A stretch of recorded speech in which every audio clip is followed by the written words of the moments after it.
Okay guys, in this video we're going to take a look at how you can enable or disable Assistive Touch on the iPhone 13 series.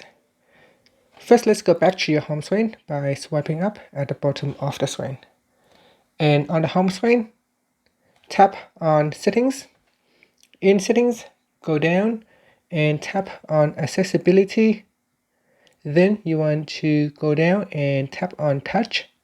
In here, tap on Assistive Touch. And then tap on Assistive Touch button to switch it off or switch it on.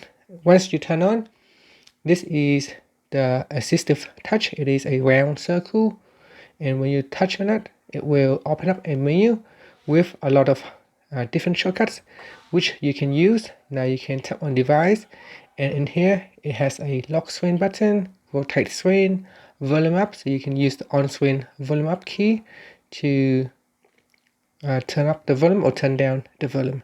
You can also mute the volume or unmute, and more options. So basically there are a lot of different options in here for you to use. And that's it. Finally, you can swipe up to go back to your home screen. Thank you for watching this video. Please subscribe to my channel for more videos.